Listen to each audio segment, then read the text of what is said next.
అందరికీ నమస్కారం. నా పేరు రమ. ఏం మాయ చేశావే 22వ భాగం. రచయిత తనూష రెడ్డి గారు.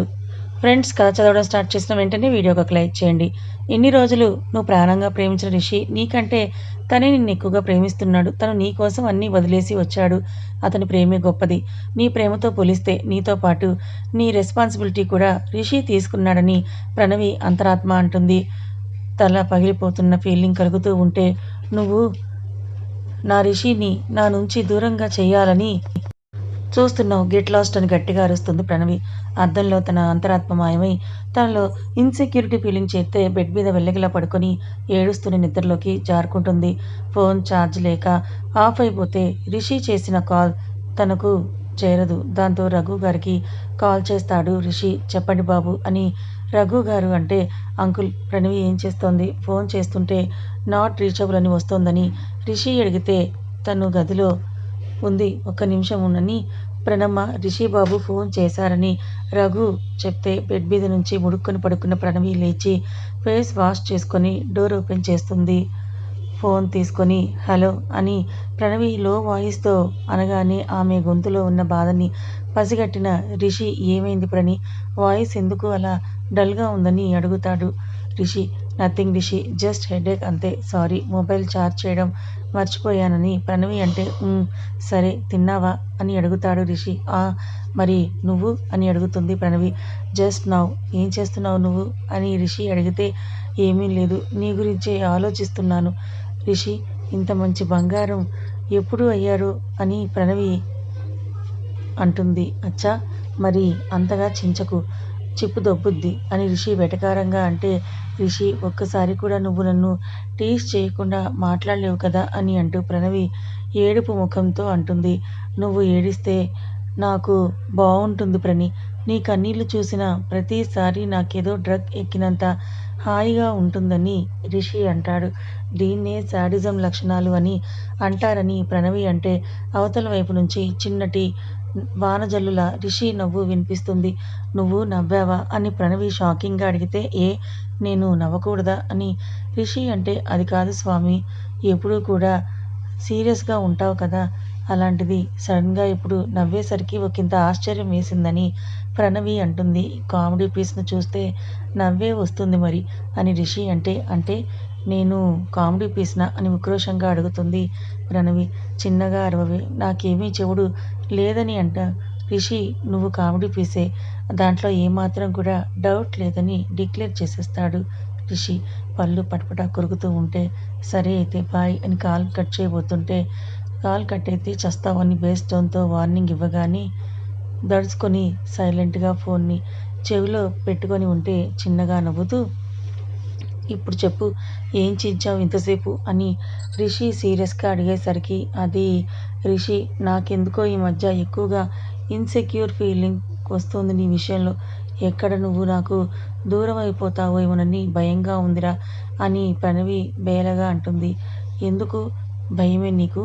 మనకు మ్యారేజ్ కూడా అయిపోయింది కదా, మన మధ్యలో ఎవరైనా వస్తే వాడి టైం దగ్గర పడిందని అర్థం. పిచ్చి పిచ్చిగా ఆలోచించకుండా పడుకో అని రిషి అంటాడు. సరే అని అంటూ ప్రణవి అంటే, ఐ లవ్ యూ చెప్పవే అని రిషి అంటే అడిగి మరీ చెప్పించుకుంటాడు. శాడిస్ట్. అదే నేను అడిగితే అస్సలు చెప్పడనుకుని ఐ లవ్ యూ రిషి బంగారం అని గట్టిగా చెప్తుంది.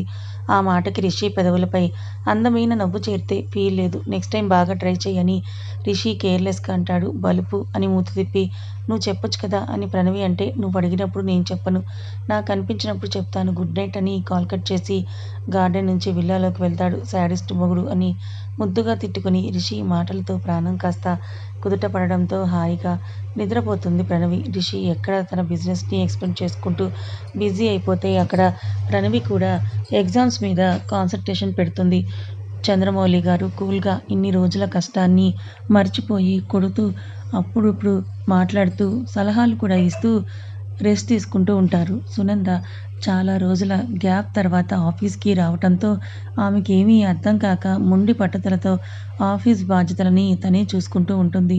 రాహుల్, ప్రణవి, రిషి కలిసిపోయి మళ్ళీ కాలేజ్కి రావటాన్ని అస్సలు డైజెస్ట్ చేసుకోలేక ఎలాగైనా రివెంజ్ తీర్చుకోవాలని సరైన సమయం కోసమే వెయిట్ చేస్తూ ఉంటాడు. అలా ఒక సండే టీవీ చూస్తూ ఉన్న ప్రణవి అందులో నా రాకుమారుడు నువ్వు, నా రంగుల లోకం నువ్వు, నిజమల్లే వచ్చేశావు, హృదయాన్ని పంచేశావు, నీ కన్నుల కళ్ళే తీసి నా కంటికి కాటుక చేసి, నా మనసుకి ప్రాణం పోసి వెన్నెలతో నింపేశావు, అద్దంలా నన్ను దిద్దావు, నా పెదవుల్లో తొలి ముద్దయ్యావు అనే పాట లిరిక్స్ తన కోసమే రాసినట్లుగా అనిపిస్తూ ఉంటే మురిసిపోతూ రిషికి మెసేజ్ని సెండ్ చేస్తుంది. వాష్రూమ్లో ఫ్రెష్ అవుతూ ఉన్న రిషి ఒక 10 మినిట్స్కి వాష్రూమ్ నుంచి టవల్తో బయటకు వచ్చి మొబైల్ని చూస్తాడు. అందులో thank you for coming to my life అని సెండ్ చేస్తాడు. మెసేజ్ చూసిన రిషి ఇంకో టవల్తో తల తుడుచుకుంటూ కార్నర్ స్మైల్ ఇస్తూ thank you for making me fulfil అని రిషి సెండ్ చేస్తాడు. ఆ మాత్రం మెసేజ్కే ఫ్లైట్ కూడా లేకుండా ఫ్రీగా హిమాలయాస్కి పోయి కోయ డాన్స్ చేస్తూ ఉంటుంది ప్రణవి. ఎప్పుడు వస్తున్నావని మెసేజ్ని సెండ్ చేస్తే డే ఆఫ్టర్ టుమారో అని రిషి అంటే తిన్నావా అని అడుగుతుంది. నువ్వు అని రిషి అంటే ఇంకా లేదు, టీవీ చూస్తున్నా అని ప్రణవి అంటుంది. అదేంటి చదువుకోకుండా టీవీ చూడటం ఏంటి పాగల్ అని రిషి కసిరితే అంత కోపం తెచ్చుకోకండి రిషి వర్మ, మీరు పెట్టిన ప్రతి రూపాయికి నేను జస్టిస్ చేస్తానులేండి అని ప్రణవి వెంకిగా అంటుంది. ఓ ఐసీ, మీరు నేను కట్టిన తాలికి ఎప్పుడు న్యాయం చేస్తావు మెడికో మేడం గారు అని రిషి అంటాడు. రిషి మాటకి నోట్లో పచ్చి వెలక్కాయ పడ్డట్లుగా అవుతుంది ప్రణవి పరిస్థితి. ఏదో జస్టిస్ అని మ్యూట్ అయ్యావేంటే అని రిషి అంటే రిషి ఆర్ యూ సీరియస్, మన లైఫ్ సెటిల్ అయ్యేంత వరకు మనం ఫిజికల్గా దూరంగా ఉందామని ముందే అనుకున్నాం కదా అని ప్రణవి బేలగా అంటుంది. నిజానికి ఆ ఉద్దేశం రిషికి లేదు, కానీ ప్రణవిలో భయాన్ని ఎంజాయ్ చేయడం కోసమే అలా మాట్లాడతాడు. ఇలాంటి సెకలేవి నాకు దగ్గర పండవులే స్వీటీ, వ్యాపారం వ్యాపారమే, వ్యవహారం వ్యవహారమే అని కన్నింగ్గా అంటాడు. మాటలు రాక రిషి మాటలకి గొంతు తడారిపోయి మూగపోతే ఏంటి పాప సిగ్గుపడుతున్నావా అని హస్కీగా అంటాడు రిషి.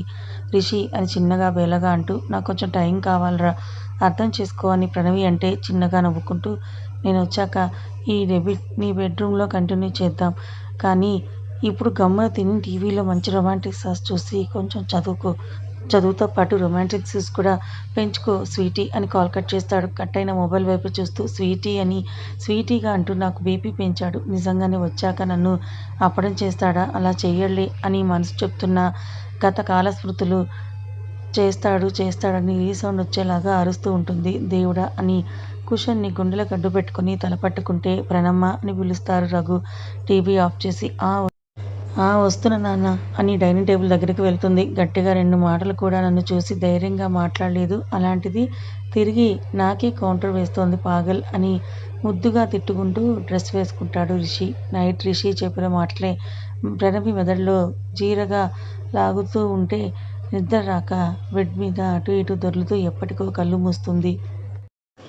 రిషి అర్ధరాత్రి వరకు జరిగిన షూట్స్ చెక్ చేస్తూ ఎడిటింగ్ కోసం ఆఫీస్కి కాల్ చేసి మాట్లాడుతూ మనసు ఆగక తన కంపెనీ వెబ్సైట్ని ఓపెన్ చేస్తాడు. లాభాలతో నడిచే కంపెనీ నష్టాల బాట నడుస్తుంటే అసహనంగా ఫీల్ అవుతూ ల్యాప్టాప్ క్లోజ్ చేసి బెడ్ మీద పడుకుంటాడు.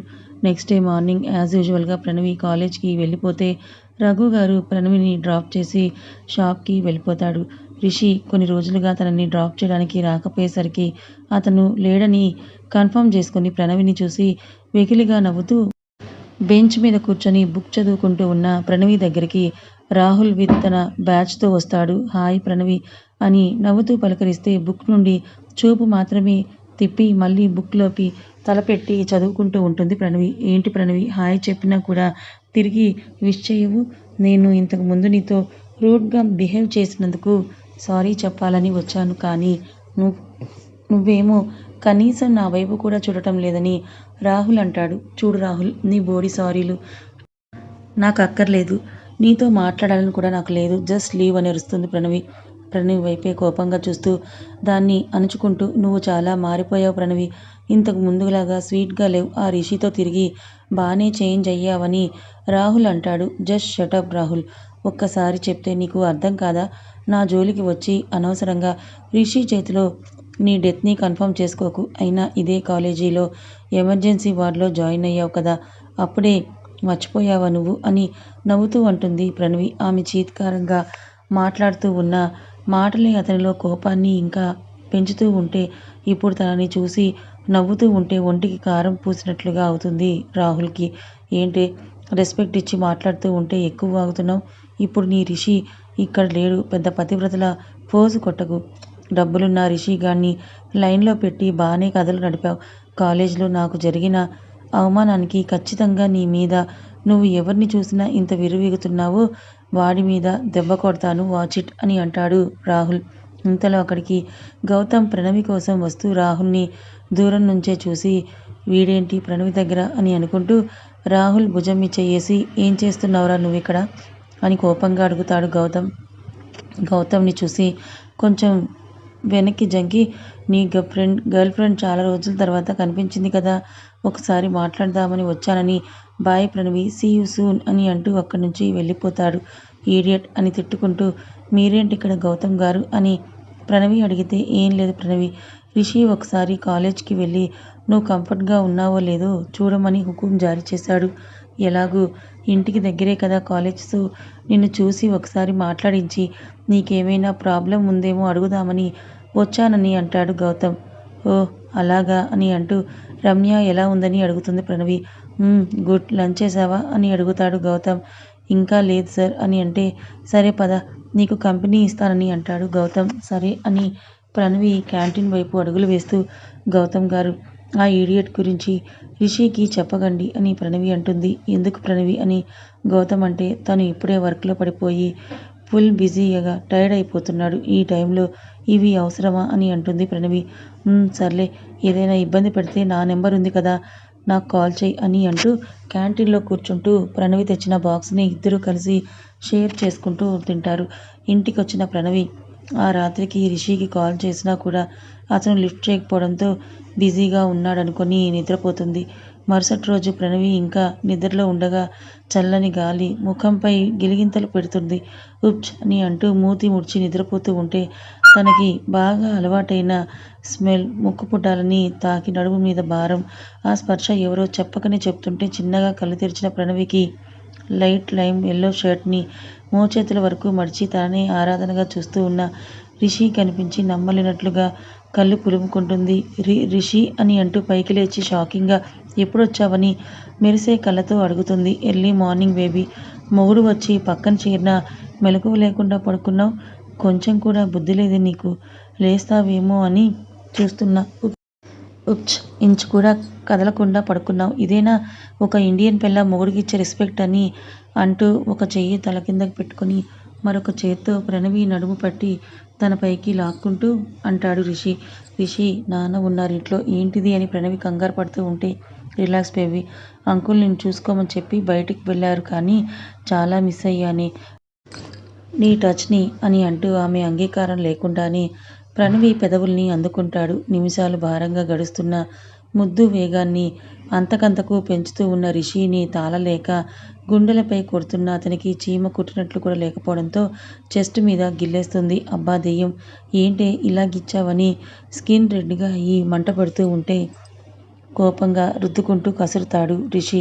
ముద్దుతోనే చంపేసేలా ఉన్నావు కదా, అందుకే గిచ్చానని అంటుంది ప్రణవి. నీకసలు ఈ మధ్య భయం లేకుండా పోయింది, లాభం లేదు, నిన్ను కంట్రోల్లో పెట్టాల్సిందే అని అంటూ ప్రణవిని బెడ్ మీదకు వేసి తను పై చేరి టీషర్ట్ నడుము దగ్గర తప్పించి మీసాలతో మీటుతూ ప్రణవిని ఉక్కిరి బిక్కిరి చేస్తాడు. మెలికలు తిరుగుతూ రిషి, నాకు టెక్లింగ్ సెన్సేషన్ అవుతోంది, వదలరా అని గట్టిగా నవ్వి నవ్వి కంట్లో నుంచి వాటర్ వస్తుంది. ఆమె నవ్వుని కన్నార్పకుండా అలాగే చూస్తూ ఒక్కసారిగా చేత్తో నడుముని నొక్కుతాడు. దెబ్బకి నవ్వుని ఆపేసి కళ్ళల్లో కాంక్ష నింపుకొని చూస్తూ ఉన్న రిషిని చూస్తూ పైకి లేస్తూ ఉంటే రిషి చేతుల్ని రెండూ పైన బెడ్ రెస్ట్ ఒక చేత్తో లాక్ చేసి ఇంకోసారి అదరచూపనం కొనసాగిస్తాడు రిషి. ఊపిరి ఆడకపోతున్న ఎడబాటుని అంతా అతని ముద్దులో చూపిస్తూ ఉంటే కష్టమైన ఇష్టంగా సహకరిస్తుంది. కాసేపటికి వదిలి బెడ్ దిగి కమ్ అని అంటూ చెయ్యందిస్తాడు. లేచి డ్రెస్ సర్చ్ చేసుకొని అతన్ని గట్టిగా హక్ చేసుకుంటూ మిస్ యూ శాడిస్ట్ అని అంటూ కంట తడిపెట్టుకుంటూ అంటుంది ప్రణవి. ఏడిస్తే పాతేస్తా అని అంటాడు సీరియస్గా రిషి. నేనేం ఏడవట్లేదని అంటూ అలాగే విడవకుండా రిషి వైపు తల మాత్రమే ఎత్తి చూస్తూ కాఫీ తీసుకొని రానా అని అడుగుతుంది. అని అంటూ నుదుటిన ముద్దిచ్చి మొబైల్ తీసుకొని ప్రణవి రూమ్ ఎప్పుడూ కూడా చూడలేదు కాబట్టి బెడ్ మీద కూర్చుంటూ ఆ రూమ్ మొత్తాన్ని చూస్తుంటాడు. రూమ్ మొత్తం ఒకసారి స్కాన్ చేసి మేడం బాగా ఆర్గనైజ్లా ఉందనుకుంటూ వచ్చిన ఫోన్ కాల్ మాట్లాడుతూ ఉంటాడు. కాఫీ తీసుకొని ప్రణవి రిషి చేతికి అందిస్తే కాల్ మాట్లాడుతూనే చేతికి కప్ తీసుకొని పెదవులతో ఫ్లయింగ్ కిస్ ఇస్తాడు. నవ్వుతూ రిషి బుగ్గ కొరికేసి వార్డ్రోబ్ ఓపెన్ చేసి డ్రెస్ తీసుకొని రిషి కోపంగా చూసేసరికి తుర్రున వాష్రూమ్లోకి వెళ్ళి డోర్ని క్లోజ్ చేసుకుంటుంది. నవ్వుకుంటూ ఇంకో 5 నిమిషాలు కాల్ మాట్లాడి ఓపెన్లో ఉన్న వార్డ్రోబ్లో ఏదో కనిపించి దగ్గరికి పోయి చూస్తాడు. అది రిషి జాకెట్. ప్రణవి ఇంక్ వేసిందని వాష్ చేయమని ఇచ్చినది చేతుల్లోకి తీసుకుంటూ దాన్ని చూస్తాడు. మార్కర్తో దాని మీద చిన్నగా ఐ లవ్ యూ బలుపు అని రాసుంటుంది. పాగల్ లడ్కి అని కసురుకొని మళ్ళీ అక్కడే పెట్టేసి హాల్లోకి వస్తాడు రిషి. కథ ఇంకా ఉంది. ఈ కథ మీకు ఎలా అనిపించిందో, నచ్చిందా? నచ్చితే లైక్ చేయండి, మరికొంతమందికి షేర్ చేయండి. ఇలాంటి మంచి కథల కోసం ఛానల్ని సబ్స్క్రైబ్ చేసుకోండి.